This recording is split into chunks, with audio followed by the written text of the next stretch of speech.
Hi, and thanks for watching this message video. Today we're continuing on in a series where we're looking at different people in the Bible and what it was about their relationship with God or with Christ that made them stand out. And by stand out, I mean their righteous words or their actions that differentiated them from everybody else around them. So far, I've talked about Mary of Bethany and Thomas the twin, and last week I talked about Joshua the brave, who was the assistant for Moses for maybe more than 50 years. If you don't remember Joshua, he was the one who led the Israelites into the land of Canaan or to the promised land and eventually led them into the Battle of Jericho, amongst many other things. Now, Joshua or Mary or Thomas or Moses, it doesn't matter who they are, all of them were standouts in different ways, but they all stood out for God in one primary way, and that was with their faith. In fact, that is the number one thing that is required for anybody if they're going to be a standout for God. In fact, take a look at what the writer of the book of Hebrews said about a whole bunch of different people who were standouts for God, primarily Moses and his faith, and Rahab and her faith, which is the person, or who is the person that we're talking about today. Hebrews 11:23-31. It was by faith that Moses' parents hid him for 3 months when he was born. They saw that God had given them an unusual child, and they were not afraid to disobey the king's command. It was by faith that Moses, when he grew up, refused to be called the son of Pharaoh's daughter. He chose to share the oppression of God's people instead of enjoying the fleeting pleasures of sin. He thought it was better to suffer for the sake of Christ than to own the treasures of Egypt, for he was looking ahead to his great reward. It was by faith that Moses left the land of Egypt, not fearing the king's anger. He kept right on going because he kept his eyes on the one who was invisible. It was by faith that Moses commanded the people of Israel to keep the Passover and to sprinkle blood on the doorposts so that the angel of death would not kill their firstborn sons. It was by faith that the people of Israel went right through the Red Sea as though they were on dry ground. But when the Egyptians tried to follow, they were all drowned. It was by faith that the people of Israel marched around Jericho for 7 days, and the walls came crashing down. It was by faith that Rahab the prostitute was not destroyed with the people in her city who refused to obey God, for she had given a friendly welcome to the spies. If you're new to the Bible, or you've been around the Bible an awful lot, you gotta love Rahab's story. And the reason is she does not fit the typical mold of what it means to be a standout for God. Here's why. First of all, she's a woman and a foreigner, and she is a prostitute. In fact, the name Rahab literally means to open oneself wide. So chances are this wasn't her given name. Now, even though Rahab's occupation was sex for payment, we have no idea what is meant by her friendly welcome.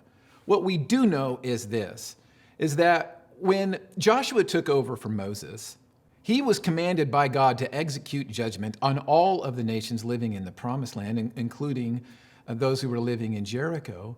And so what he did is he asked 2 spies to go across the Jordan River and to scope out the land, and particularly to do some recon on the city of Jericho. And somehow, some way, they found their way to a prostitute's house. In fact, here's what we're told. Joshua 2:1-11. Then Joshua secretly sent out 2 spies from the Israelite camp at Acacia Grove. He instructed them, scout out the land on the other side of the Jordan River, especially around Jericho. So the 2 men set out and came to the house of a prostitute named Rahab and stayed there that night. But someone told the king of Jericho, some Israelites have come here to spy out the land. So the king of Jericho sent orders to Rahab, bring out the men who have come into your house, for they have come here to spy out the whole land. Rahab had hidden the 2 men, but she replied, yes, the men were here earlier, but I didn't know where they were from. They left the town at dusk as the gates were about to close. I don't know where they went. If you hurry, you can probably catch up with them. Actually, she had taken them up to the roof and hidden them beneath bundles of flax she had laid out. So the king's men went looking for the spies along the road leading to the shallow crossings of the Jordan River. And as soon as the king's men had left, the gate of Jericho was shut. Before the spies went to sleep that night, Rahab went up on the roof to talk with them. I know the Lord has given you this land, she told them. We are all afraid of you. Everyone in the land is living in terror. For we have heard how the Lord made a dry path for you through the Red Sea when you left Egypt. And we know what you did to Sihon and Og, the 2 Amorite kings east of the Jordan River, whose people you completely destroyed. No wonder our hearts have melted in fear. No one has the courage to fight after hearing such things. For the Lord your God is the supreme God of the heavens above and the earth below. What an incredible statement of faith. Think about how that made God feel when he'd been dealing with the Israelites for so long. And apparently it was because they didn't have really any faith in God because they didn't have any fear in God, but yet Rahab did. And she didn't even see the things that God had done. She had only heard about it. This is a part of the reason why Rahab was a standout. Now, back to why these guys were there. Most scholars agree that the reason why they went there was because they felt like the people of Jericho would have less suspicion of them if it seemed that they were there for pleasure rather than for recon. However, we really don't know, and there are some scholars who believe that maybe they were there for both. What we do know is that when it came to sexual fidelity and the rules about that, people in that culture looked at it differently. Remember, Sarah was the one who offered Abraham her assistant Hagar so that Abraham could have sex with her and have a child. So we know that people looked at things differently in that culture. We also know that that home of Rahab was not designed to be a hotel or an inn. It was designed to be a place where people would come and spend a few hours at most and leave happily, maybe come back at some other time, but not stay the night. And so the people of the town knew this. The spies knew this. And so as soon as they arrived, these people let the king know, hey, these guys are here. And these guards or whoever were sent out immediately. And when confronting Rahab about this, notice again that the reputation of God was different in her heart and soul than in everybody else's. Her faith in God was developed because she had a healthy fear of God. Again, this is a part of what made her included in a list of amazing superhero standouts. In fact, here's what happens next. Joshua 2:12-24. Now swear to me by the Lord that you will be kind to me and my family since I have helped you. Give me some guarantee that when Jericho is conquered, you will let me live along with my father and mother, my brothers and sisters, and all their families. We offer our own lives as a guarantee for your safety. The men agreed. If you don't betray us, we will keep our promise and be kind to you when the Lord gives us the land. Then since Rahab's house was built into the town wall, she let them down by a rope through the window. Escape to the hill country, she told them. Hide there for 3 days from the men searching for you. Then, when they have returned, you can go on your way. Before they left, the men told her, we will be bound by the oath we have taken only if you follow these instructions. When we come into the land, you must leave this scarlet rope hanging from the window through which you let us down. And all your family members, your father, mother, brothers, and all your relatives must be here inside the house. So if they go out into the street and are killed, it will not be our fault. But if anyone lays a hand on people inside this house, we will accept the responsibility for their death. If you betray us, however, we are not bound by this oath in any way. I accept your terms, she replied, and she sent them on their way, leaving the scarlet rope hanging from the window. The spies went up into the hill country and stayed there 3 days. The men who were chasing them searched everywhere along the road, but they finally returned without success. Then the 2 spies came down from the hill country, crossed the Jordan River, and reported to Joshua all that had happened to them. The Lord has given us the whole land, they said, for all the people in the land are terrified of us. Did you know that from a biblical perspective, that true wisdom is only gained through having a proper fear of God? And that's the reason why he had the children of Israel wander around in the desert for 40 years, is because they didn't have a proper fear of God, and therefore they didn't have a proper faith of God.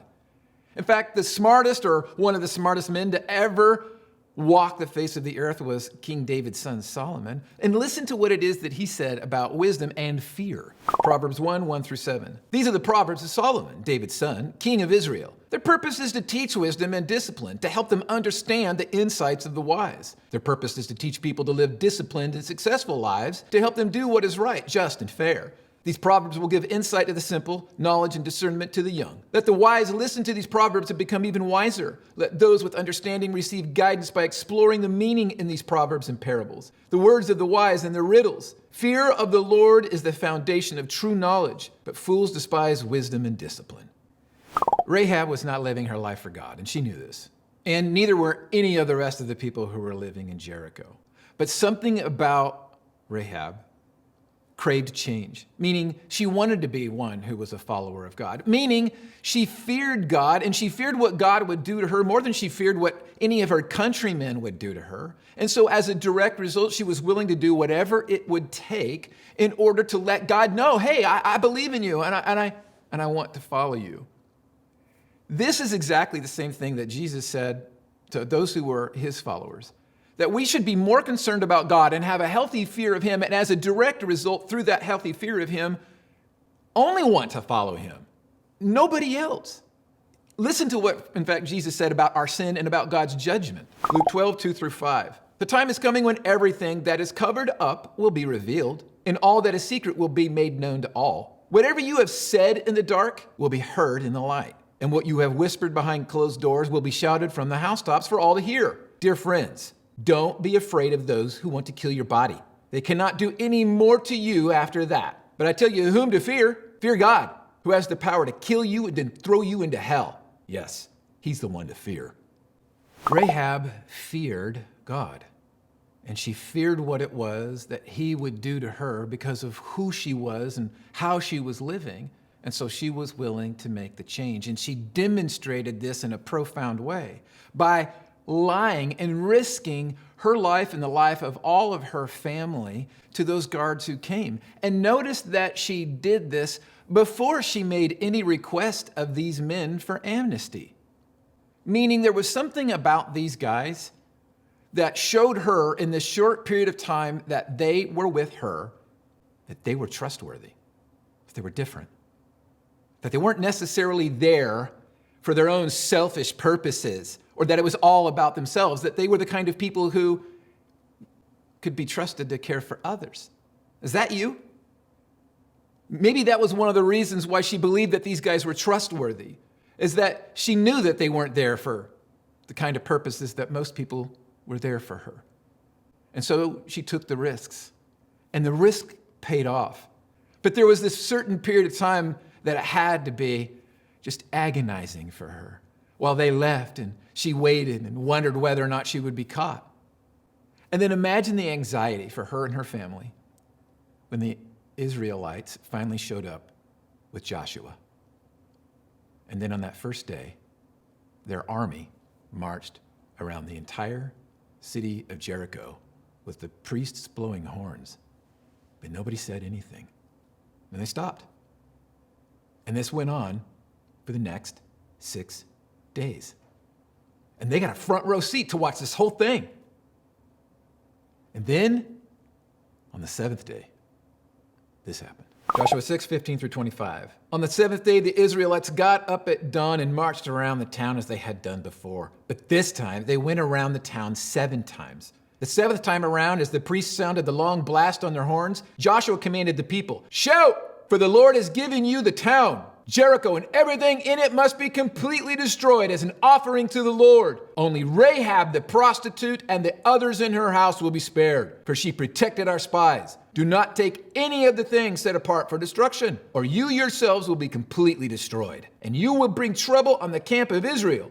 Everything made from silver, gold, bronze, or iron is sacred to the Lord and must be brought into his treasury." When the people heard the sound of the ram's horns, they shouted as loud as they could. Suddenly, the walls of Jericho collapsed, and the Israelites charged straight into the town and captured it. They completely destroyed everything in it with their swords: men and women, young and old, cattle, sheep, goats, and donkeys. Meanwhile, Joshua said to the 2 spies, "Keep your promise. Go to the prostitute's house and bring her out along with all her family." The men who had been spies went in and brought out Rahab, her father, mother, brothers, and all the other relatives who were with her. They moved her whole family to a safe place near the camp of Israel. Then the Israelites burned the town and everything in it. Only the things made from silver, gold, bronze, or iron were kept for the treasury of the Lord's house. So Joshua spared Rahab the prostitute and her relatives who were with her in the house, because she had hidden the spies Joshua sent to Jericho, and she lives among the Israelites to this day.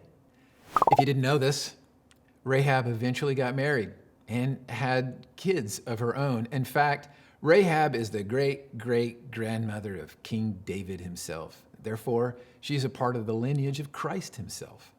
And all of this happened because of a massive change that took place in Rahab's heart. And she went from being a person who was not just a woman, a foreign woman, and not just a foreign woman, but a foreign woman who was a prostitute, and let's not forget, a straight-up liar. And this woman went from that to becoming a standout for God, and it was all because of her faith in God, which was built on a healthy fear of God. So, what about you? What about me? Do you have a healthy fear of God that has led to a healthy faith of God? And as a direct result, now you find yourself, like Rahab, being asked by God to abandon some things, get rid of some things, and to walk away from some things that you used to be so that now you can become a follower of God and live your life for Him. This is exactly what God wants from those of us who are followers, is that we would have a healthy fear of God that would lead to a healthy faith in God that would lead to us getting rid of all of those things that are in the way of us living out our lives for God. James 1:21-22. So get rid of all the filth and evil in your lives and humbly accept the word God has planted in your hearts, for it has the power to save your souls. But don't just listen to God's word, you must do what it says. Otherwise, you are only fooling yourselves.